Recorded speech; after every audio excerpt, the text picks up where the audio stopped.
This is the X-Zone Broadcast Network, broadcasting worldwide on broadcast affiliates and satellite program providers, including CNN Broadcast Network, Sirius Satellite Network, Star Media, Good News Radio Network, Angel Broadcast Network, Wiki Broadcast Network, and WPBN TV. For more information on the X-Zone Broadcast Network, visit us at www.xzbn.net.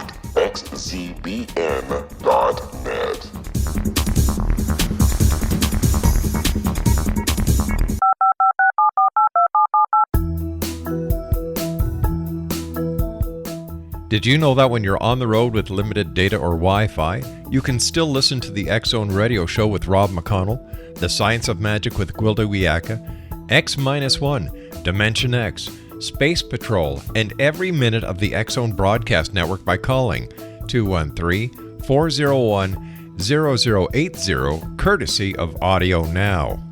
No smartphone, app, or internet needed. It saves your data plan and it's free if you have unlimited minutes. Call 213-401-0080 to listen on any phone, anytime, anywhere. Remember, 213-401-0080 for the best of the paranormal, parapsychology, and sci-fi radio programming anywhere, 24/7, 365. And welcome back to the X-Zone, everyone. My name is Rob McConnell, coming to you from our studios in Hamilton, Ontario, Canada. If you'd like to send an email, xzone at xzoneradiotv.com, on MSN Messenger, xzoneradiotv at hotmail.com, and our website, www.xzoneradiotv.com. And don't forget, you can always listen to our podcasts at xzonepodcast.com. That's xzonepodcast.com. My guest this hour is Lucia Mann. We're going to be asking a question. Is slavery making a comeback in America? Just think about that for a second, X-Zone Nation. A woman was recently sentenced to 140 years in prison after using two Nigerian immigrants as personal unpaid servants in her luxury home in Atlanta, Georgia. A few days later, two Ukrainian brothers were convicted of smuggling desperate villagers into the United States to work long hours, cleaning retail stores and office buildings at little or no pay. The prosecuting U.S. attorney in Philadelphia, Danielle Velez, said that this was modern-day slavery. It's hiding in plain sight. However, according to a woman who lived throughout the racial prejudice, segregation, and slavery in post-World War II Europe, the slavery crisis in the modern world is far greater than that. Now, this is a quote. Anyone who thinks slavery died when America abolished it in the 1800s has a shock coming to them, says our guest this hour, Lucia Mann, whose mother was a sex slave and a World War II concentration camp survivor. Lucia's a former journalist and author of Rented Silence. Her website is www.luciamann.com. That's LuciaMann.com. A novel about slavery and racial prejudice based on her life experiences and those of other persecuted souls she witnessed. Says, now, according to the United Nations, there are more than, listen to this, 27 million slaves. That's 27 million slaves worldwide, which are more than twice the number of those who were enslaved over the 400 years. That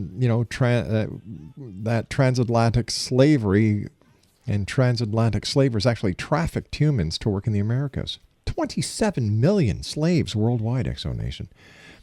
Many are forced into prostitution, while others are used as unpaid laborers, used to manufacture goods many of us buy in the U.S. In fact, it's almost impossible to buy clothes or goods anymore without inadvertently supporting slave trade. 27 million slaves, and then it's almost impossible to buy clothes or goods anymore without inadvertently supporting the slave trade. Heavy statements. Joining me now from British Columbia, Canada, is my guest this hour, Lucia Mann. And Lucia, welcome to the X-Zone. Thank you very much, Rob. Those are staggering facts. Yes, they are, and isn't it tragic? I am a victim of racial crimes, as I have written in my book, Rented Silence. And I am so saddened and so angry at the fact that this modern-day slavery exists.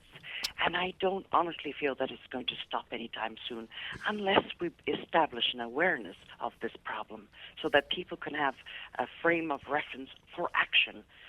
And I, in my heart of hearts, I think we can all make a big difference if we really look at that lettuce or that produce or that garment that we're buying and ask ourselves, does this come from a child in an El Salvadorian sweatshop? Right. So, sorry. No, I was agreeing with you. And, we've heard so many stories about young girls coming from Asia to Canada and the United States ending up in prostitution and working in sweat mills. It's horrific. It truly is. And I'm glad that you wrote your book. Maybe we're finally going to get some action on this. And I know that the law enforcement agencies are working their very best. They're underfunded. They're underfinanced. Yes. And, of course, they're overworked. You and I will be back on the other side of this commercial break. Please stand by.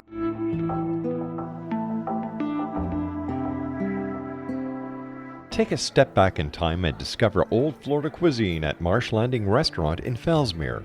Enjoy delicacies such as frog legs, gator tail, catfish, and swamp cabbage, or enjoy the more traditional cuisine like hand-cut Angus steaks, ribs, and seafood.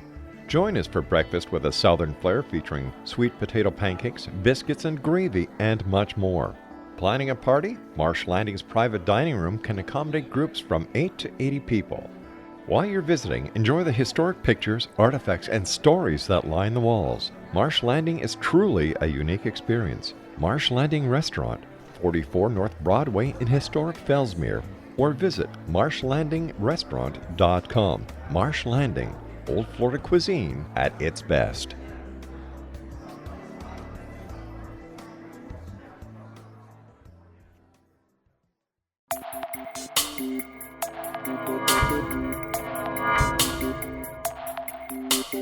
Are you interested in the paranormal, ghosts, UFOs, or psychic phenomenon?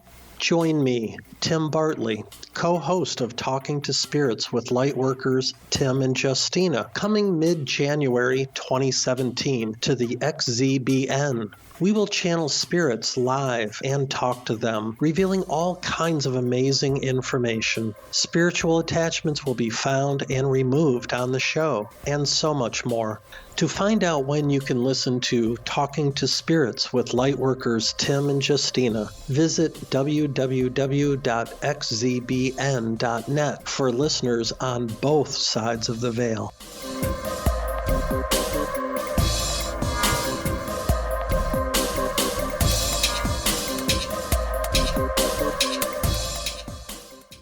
Welcome back, everyone. Our guest this hour is Lucia Mann. She is the author of Rented Silence, www.luciamann.com. That's LuciaMann.com.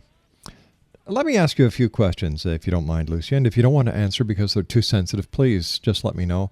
What was the nature of the racial prejudices around the end of World War II and after World War II?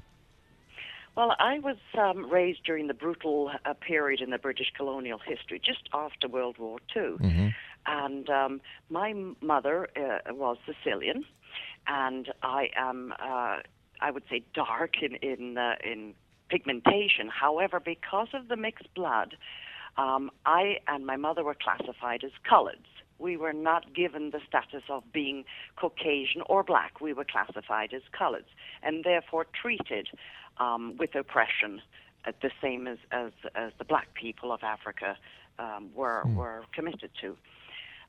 It was extremely hard for a child because I wrote Rented Silence as a witness through the vision of a child's eyes to show that I, being part Caucasian, was just as persecuted as the African indentured servant in which I had seen placed in a home.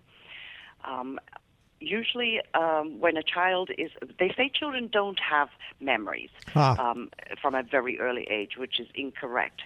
I retained all this memory in order to open the gates of hell into slavery's unforgettable past, because I felt that if my voice wasn't heard and those of all the other voices that had gone unheard, then I couldn't bring this awareness to people that slavery is an abomination.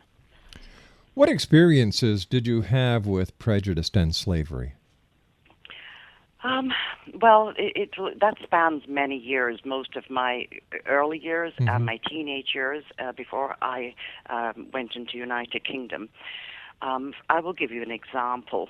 I was not allowed to drink from a water fountain that was allocated to white people only. I wasn't allowed to sit on a bench, and that was allocated to white people only. And the most amusing factor about all this is, though I'm quite dark-skinned, I do have blonde hair and green eyes, but I was of mixed blood and therefore not entitled to the same privileges as a Caucasian. Let me ask you this question. I'm sure you get asked this wherever you go and talk about your book, Rented Silence. How has prejudice been able to survive since World War II? I thought we were far beyond that.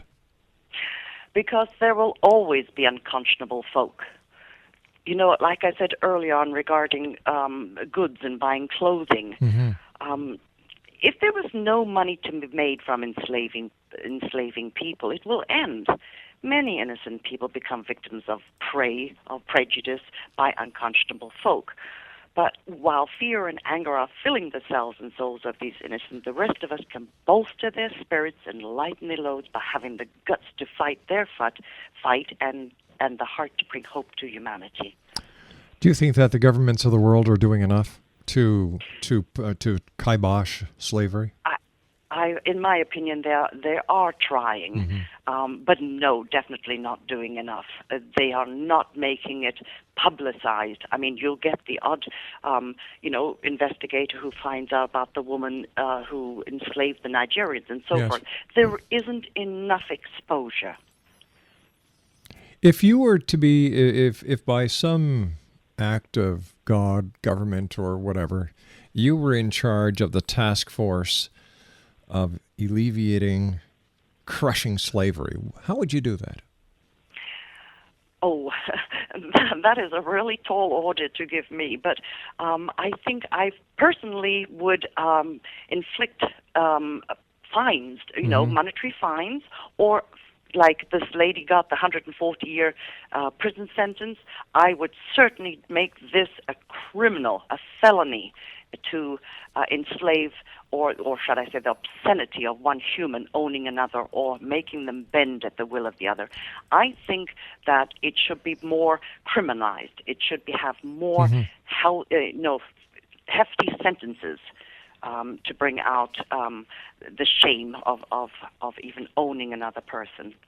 Can you tell us what slavery is like around the world and how the crisis is growing?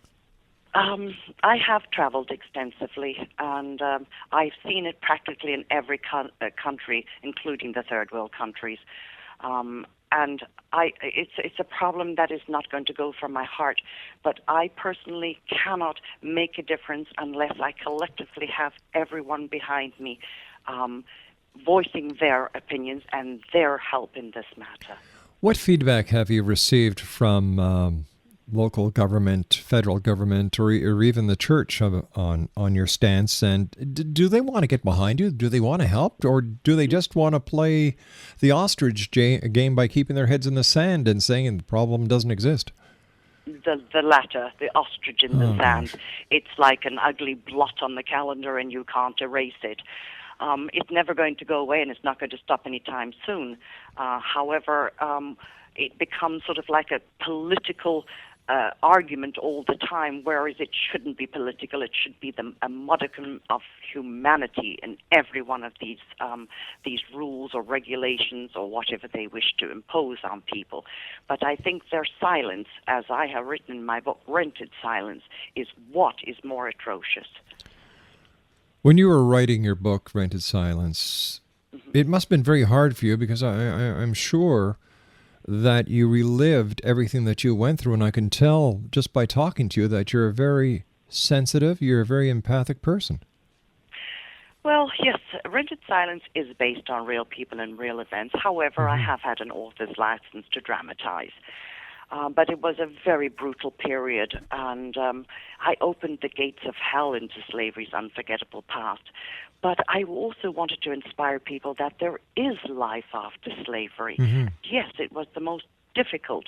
It was in my drawer, in my desk drawer, more times than I took it out, this manuscript, because in a way it was therapeutical, but I wanted people to realize that I wanted to inspire other hurting souls who sometimes sit on that pity, potty blame, that prejudice and these ugly racial crimes can end if we all collectively group together and say, no more. That's all. No, That's right. there is no sponge that can soak up the tears of slavery, past or present. Is there an average age for slavery, or does it start at childhood and go all the way up to a senior? I think sometimes it starts even at birth. Oh, gosh. Yes, and I've seen that myself. Where is in your opinion now, because you've obviously done a great job researching for your book, where is the hot spot of slavery right now in the world? Well, this is going to be quite United States. Wow. Yes. How I'll give you a little incident. Okay. I traveled with my husband last Christmas to see his family, and I've never crossed the border into the United States, and his family live in California. And we were traveling. I was in awe of all the vast agricultural fields and the greatness of America, because I know Canada is quite large too, but there is always that awe That's when right. you travel through these vast places. Mm-hmm. And I saw hundreds of these fields and everything, and then I saw the shadows, gaunt figures working up and down rows of potatoes or avocados or oranges or whatever it is that they were working on. And we pulled into this little town, and I'm not sure if it was Wairika or Eureka. And there we pulled into the gas station, and there sat on the pavement was a couple of, I would say, elderly, maybe in their 50s, obviously workers. They were caked in soil and dirt, and they had Mexicans, definitely Mexicans, and they had this. I can only describe it as the most forlorn look, a facial expression that I have noted during my time in South Africa. And I speak a little Spanish. It's more like Spanglés than Spanish, but my husband is fluent. And I said to him, could you go and ask that man how I could make his day a little bit better? Obviously, he was a worker. And he pointed to a really old, crumpled plastic bottle that was absolutely full of, I don't even look, contaminated water. And he said, fresh drinking water, please. My Lord. He was a potato worker, and the only access to drinking water was from a ditch. And that hurt so badly. So I've got such a big heart. I went into the gas station. I think I bought every bottled water there was on the shelf, tons of sandwiches and cakes and cookies for his nephew who was sat there. And for the first time, I saw the most warm smile come from a man, and he hugged me, and I was covered in dirt after that. Sure. But I didn't care. I didn't care because I had touched one soul. And he smiled. He had the most beautiful, warm smile. But he told me about his long day, 14 hours, and because my husband asked him how much he was paid, sometimes less than $5 a day. Wow. So God bless them. I would like to say, Rob, that there are very unconscionable folk around the world, not just in in United States, but it happened to be an example I'm giving you about where I felt the slavery was more prolific. You and I have to take a 2-minute our news break, 2-minute commercial break. We have to take our news break now. Yes. Obviously, this is very upsetting to me, and I can hear it in your voice as well. So, thank you for doing what you're doing. I love talking to people like you who act. You're just not a talker. You're an actor. And I want to thank you so much for taking time out of your busy evening to join us here in the X Zone. Thank you very much for having me, Robert. Just one final word. Well, we're not going yet. We're just going to the news. We're going to be back. Okay. Okay. Dear. Okay. Yeah. Bye. My name's Rob McConnell. Lucia Mann is our special guest, and Lucia and I will be back on the other side of this commercial break with the news as we continue from our studios here in Hamilton, Ontario, Canada. Slavery in today's world. Let's put a stop to this. Let's help Lucia. My name's Rob McConnell. Don't go away. This is the X Zone Broadcast Network, broadcasting worldwide on broadcast affiliates and satellite program providers, including CNN Broadcast Network, Sirius Satellite Network, Star Media, Good News Radio Network, Angel Broadcast Network, Wiki Broadcast Network, and WPBN TV. For more information on the X Zone Broadcast Network, visit us at www.xzbn.net.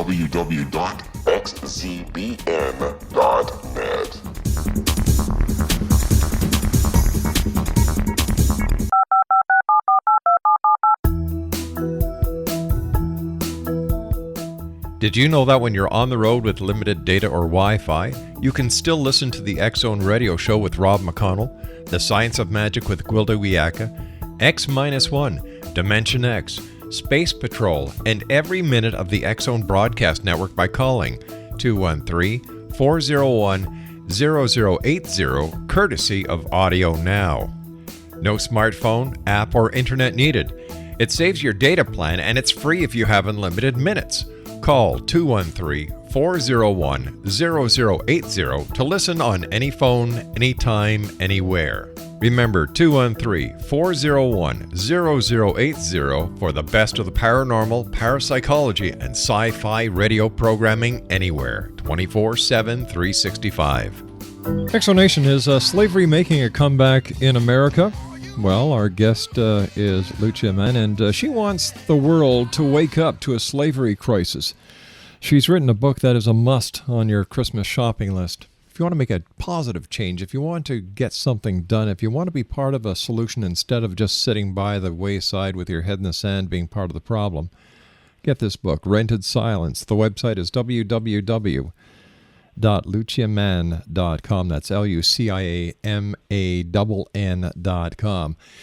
You know, Lucia, I still have that picture in my mind of that poor worker with his bottle of dirty water and working for less than $5 a day, and probably he sends most of it back home to his family.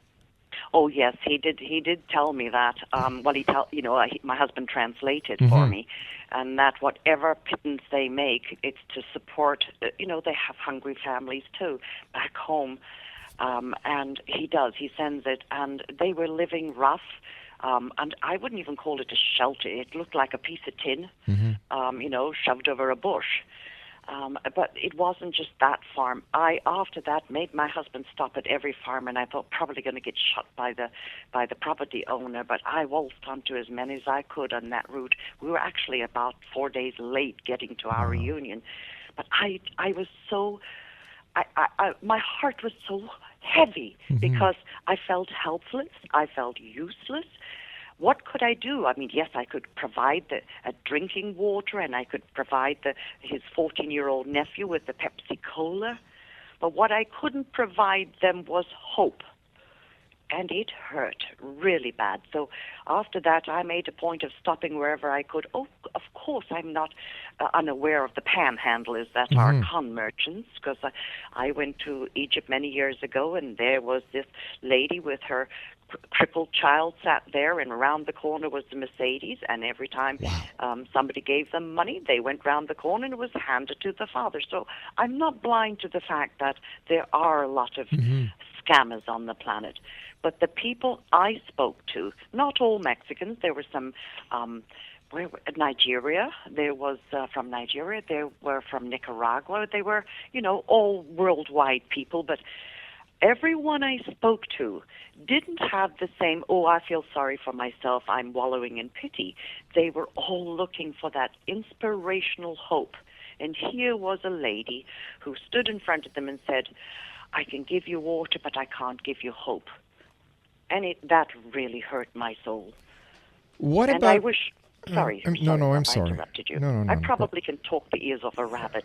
Well, when it comes to when this. a topic like this deserves it, because there are people listening today in the United States who are probably shaking their heads, saying in misbelief that something like this could actually be happening in the United States.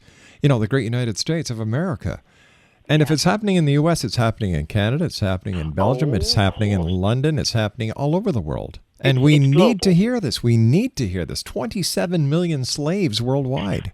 I know. And not that long ago, here in the British interior, there were Africans who were working, tree planters they were, employed by this firm, or even by the government. I'm not 100% sure of that.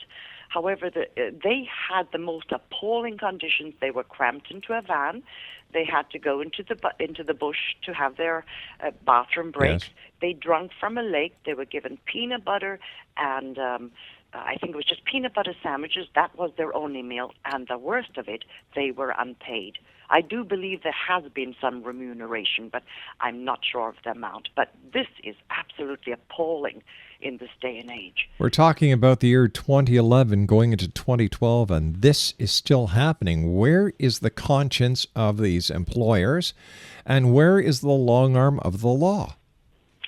Well, that's the problem, because in the United States we do have the illegal workers, which most of these farms could not work, they could not operate without.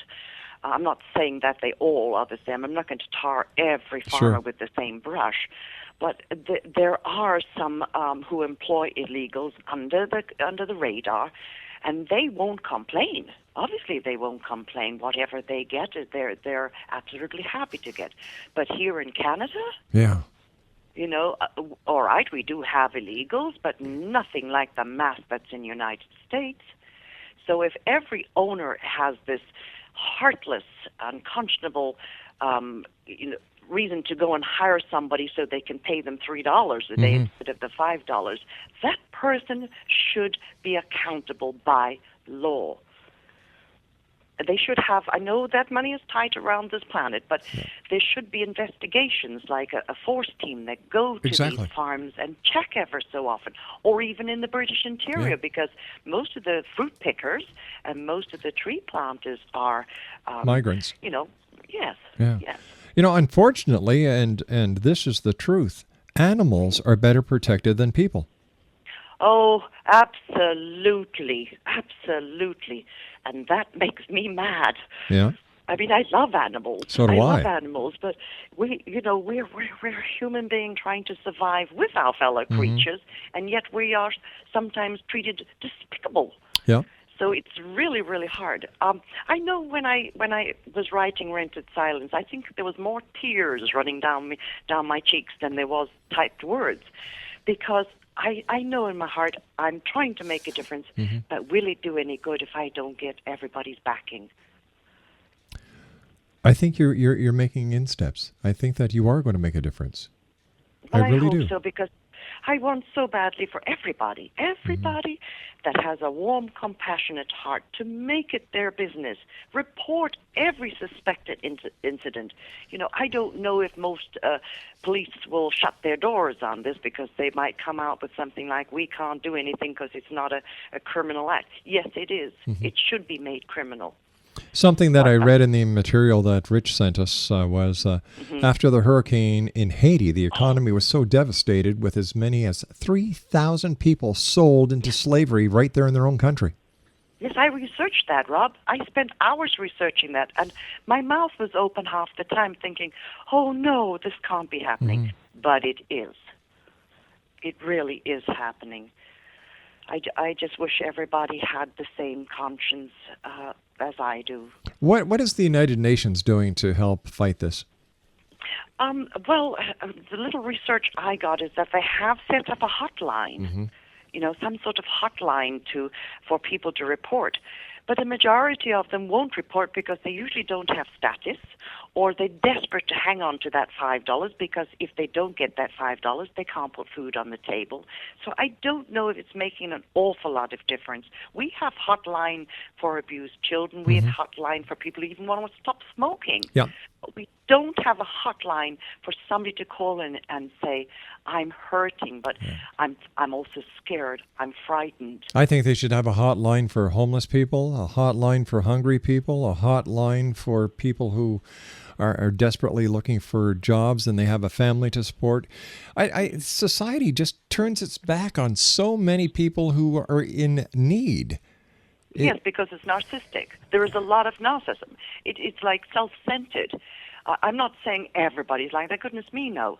But it's in my opinion that a lot of people I've come across, and they look at me like I've got two heads. Yeah. You know, what kind of difference are you going to make, missus? You know, just because you wrote a book doesn't mean to say that you're going to change the world. Oh, but I'm going to have good try, I'll tell them. Exactly. I will until the last breath goes out of my body. I wish I could set up a hotline. I wish I had hundreds of phones in my office that I could dedicate to people that are crying out inside themselves because there isn't anyone to listen. No authority. You know, even the person who goes shopping that buys that product doesn't realize that the person that's hurting has, you know, the nails in the hands are all gnawed because they have provided that food for the table. They have to put food on their table too. I think I better get off my soapbox. No, I think you should stay on it. Okay. I really do. I think that it's about time. Like I didn't know about this problem until I heard about you. Oh. Well, I'm just a voice of many. You know, there's many unheard voices all across the world. So I'm just a dot in that ocean. But when I wrote Rented Silence, I wanted the inspirational tale to come out too, about hope, about love, but mostly the testimony of the human spirit to survive the odds. And if I can do it, so can they, and so can everyone. You know what? I would imagine that there are so many stories out there that if those stories ever got out, there'd be a lot of red faces in Washington and Ottawa, at Hyde Park. You know, all these people who say they're doing good through one side of their face and they're ignoring the problem with the other. That is quite correct. I wish everybody would turn and write me their story. I would research it and put it into a folder and hand it into the highest official I could. Whether it'll make any difference, I don't know, but by goodness me, I'm going to try. Have you gone to your MP? Have you gone to your MPP? Have you sent President Obama a copy of your book? Have you sent Prime Minister Harper a copy of your work? No, I haven't actually, and it's something I should have done now you come to think about it. But hey, I'll help you stir the pot. I know, but it's a dramatized, book as well. It does have real people and real events, and I'm living proof. Yeah. But it's extremely dramatized, and it probably will sort of be returned to me like, well, what do you know? You only had that period of your time, of your life. But even it was a short period of life to live through this, which I can only term as hell, would my voice be the sole voice that they would accept? No, it has to be many voices backing me in order to do that. You know, in my opinion, 1 second in slavery is too long. Oh, it is too long. Oh, it is. Yeah. Oh, I don't even know. I can't even begin to count that 1 second in my head. To me, it's been a lifetime of tears. It hasn't always been tears. I've had a remarkable life. And I've always told people I am not a victim. I am a proud survivor of other human ugliness. And that's been my sort of strength, an inner strength.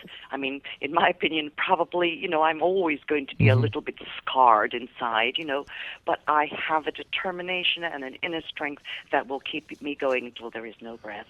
What was it like after you had spent all your time, all the emotions, all the memories come back, and one day, there it is, your book is right in front of you, your life in print?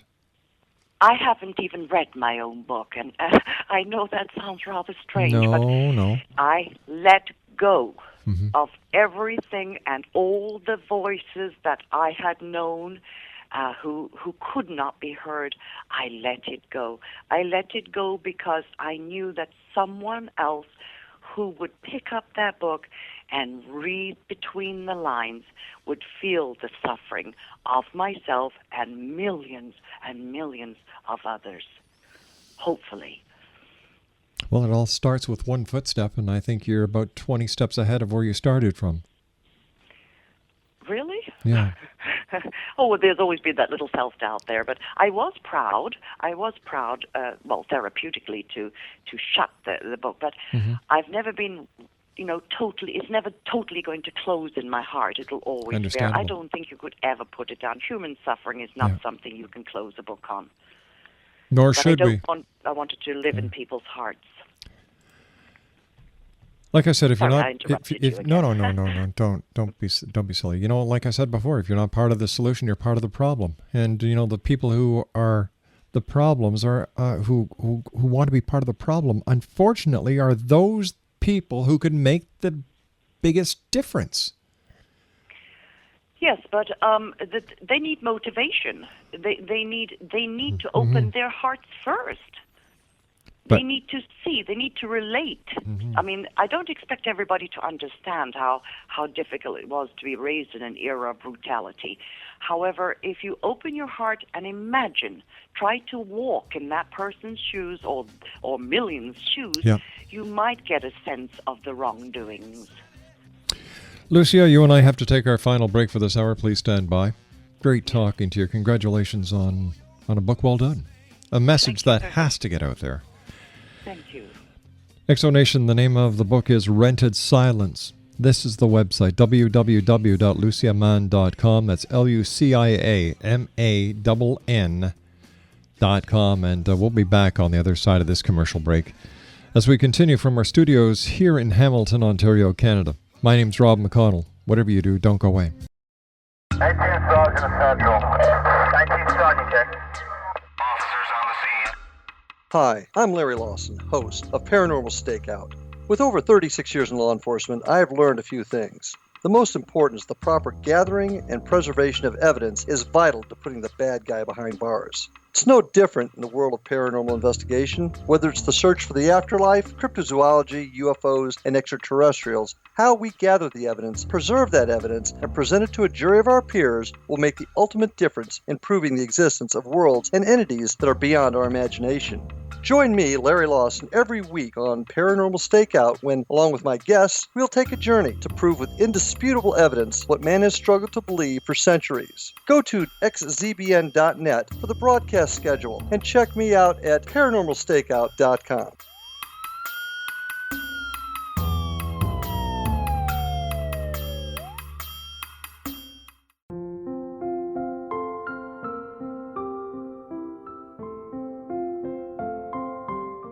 I am Dr. Carl O'Helvey, founder, president of a new cancer foundation focusing on evidence-based physical, mental, and spiritual interventions, including natural cancer cures, prayer, meditation, affirmations, nutrition, and other related holistic cancer prevention and cure modalities.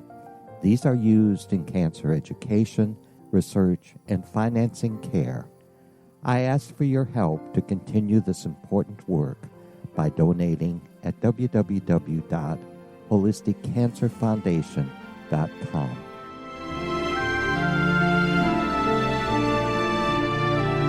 Welcome back, everyone. We're talking with Lucia Mann, and here's the question we've been asking all hour. Is slavery making a comeback in America? Well, according to my guest this hour, a former journalist, she wants the world to wake up to the slavery crisis. And, after this hour of talking with her, I agree. Something has to be done. And if you're not part of the solution, you're part of the problem. So what I'd like you to do, Exo Nation, is go to www.luciamann.com. That's LuciaMann.com. I'd also like you to take that website and get it to every politician that you know. Come on, let's raise an awareness. All right, so the book is embellished, but it's based on fact. It's based on truth. It's based on reality. We need to make a difference. And we can, as a group, as a combined effort, we can move mountains. Don't forget, in the United States, it's we the people. And here in Canada, it's for representation by population. We the people have the power. We can do wonders if we unite together as a common front. Look what's happening on Wall Street. Look what's happening in all these other financial areas where people are saying enough is enough. Lucy, I want to thank you so much for joining us. It's been a great pleasure talking to you. I wish you much success. And we're going to do everything we can to get your message out there. Yes. I have a quote from Frederick Douglass, and it means so much to me. Every one of us should be ashamed to be free while his brother is a slave. Well, that's heavy. Yes, it always makes me a little weepy. Can you read that one more time, please? Every one of us should be ashamed to be free while his brother is a slave. Slavery comes in all races, all ages, and all places around the world. Slavery knows no demographic. Or color of skin. That's right. And to think that this is still happening in the year 2011, something is desperately wrong. And then there's you, someone who is so right and doing what you're doing. And I'd like to thank you very much for taking the time out of your day to join us and to talk to us and to bring an awareness to the X-Zone Nation around the world about slavery. Yes, I'm happy to do it. More than happy. What can the individual people do? We've got about 40 seconds. What can individuals do to help you in this fight against slavery? Courage and commitment are powerful weapons, Rob, and we should not hesitate to use them against these unconscionable people. We should address our consumer habits, track what we buy, report, go to your highest authority if they will listen, and badger them.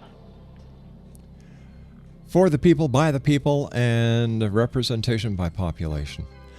Lucia, I want to thank you so much for joining us. A great pleasure talking to you. And X-Zone Nation, my guest this hour has been Lucia Mann.